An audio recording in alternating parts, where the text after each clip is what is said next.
Natungo po tayo dyan sa may Armed Forces of the Philippines. Nanindigan po ang hukbo na nananatiling buo ang kanilang organisasyon at hindi nangangailangan ng loyalty check matapos ang naging pagpapahayag nga ng withdrawal o pagbawi ng suporta ni Colonel Mungao. Kaugnay niyan, may nakalapang report si Bombo Bea Piniza. Nanindigan ng buong hanay ng Armed Forces of the Philippines na nananatiling buo at walang lamat ang kanilang buong organisasyon sa kabilayan na naging pagpapahayag ng withdrawal of support ni Colonel Odi Mungao. Sa isang pulong balitaan, inihayag ni Armed Forces of the Philippines spokesperson, Colonel Francel Margaret Padilla, na ang naging pagbawi ng suporta ni Mungao ay hindi makakaapekto sa kanilang hukbo na siyang nangangahulugang ang buong sandatahang lakas ay nananatiling iisa at nagkakaisa sa kabila ng isyu na ito.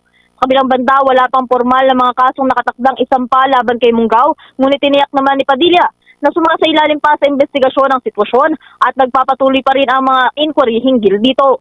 Anya, ang kaso ni Colonel Mungao ay sisiguraduhing dadaan sa tamang proseso at magiging patas kung saan binigyan din ni Padilla na ang magiging proseso ng investigasyon ay alinsunod sa mga umiiral na batas at polisiya ng sandatahang lakas ng Pilipinas. Kung ganyan, pakinggan natin ang mga bahagi ng pahayag ni Colonel Francel Margaret Padilla, ang tagapagsalita ng sandatahang lakas ng Pilipinas. Well, una po sa lahat, patuloy po namin na ina-assure ang public that there is no division within the Armed Forces of the Philippines. Our troops, all of the Armed Forces of the Philippines is intact. We remain professional and we remain united. With the case of Colonel Odi Mungao, it is currently under investigation and the inquiry is ongoing as of this time, and because of that, it is premature to state any specific charges that will be filed as of this time. But definitely, the investigation will ensue, and we are assuring the public that due process will be accorded to the party, and the Armed Forces of the Philippines will conduct this in relation to existing rules and policies that are in place. Maliban dito, Bombo Dennis, Bombo Ever, binigyan din ni Padilla na hindi na kailangan pa o kakailanganin pang isailalim sa loyalty check ang kanilang buong tropa dahil naniniwala din ang buong hukbong sandatahan na kilala nila ang kanilang mga personnel at nananatili pa rin ang kanilang tiwala at respeto sa mga higher authorities.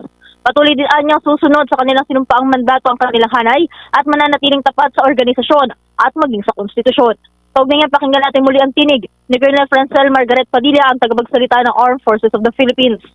There is no loyalty checks to be conducted. Kilala po namin ang aming mga leaders.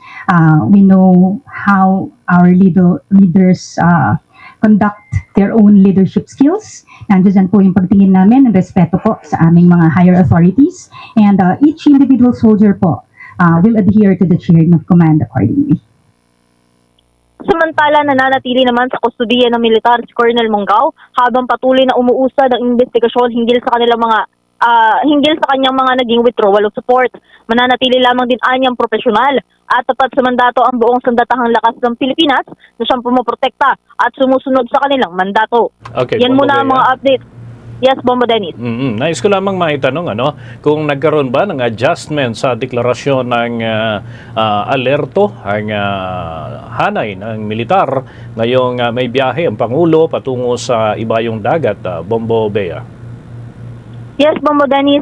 Sa ngayon, wala namang naging updates hinggil dyan, dahil nga, bagamat tiniyak naman ng Armed Forces of the Philippines, mananatili silang naka-alerto dun sa magiging mga pag-alis ng ating Pangulo, ay hindi naman nagtaas ng antas ng alerto ang buong hanay ng Armed Forces of the Philippines para dito sa kanyang pag-alis ngayon. Nakamonitor naman sila sa mga posible o maaaring bunuing banta na maaaring salubungin nito ni Pangulo sa kanyang pag-alis, ngunit sa ngayon wala naman silang nakikitang kahit anumang stress o banta doon sa kanyang naging pag-alis ngayon papuntang ibayong dagat, Bombo Dennis. Okay, with that, maraming salamat, Bombo Bea. Yan muna mga updates mula dito sa sandatahang lakas ng Pilipinas sa Quezon City. Ito si Bombo Bea Piniza and this is Bombo Radio Philippines, the #1 and most trusted source of news and information. Basta Radio, Bombo! For the most trusted source of news and information, visit our website at www.bomboradio.com. Follow us on Bombo Radio mobile app, Facebook, YouTube, TikTok, and X, formerly Twitter. Like, share, and stay connected anytime. anywhere.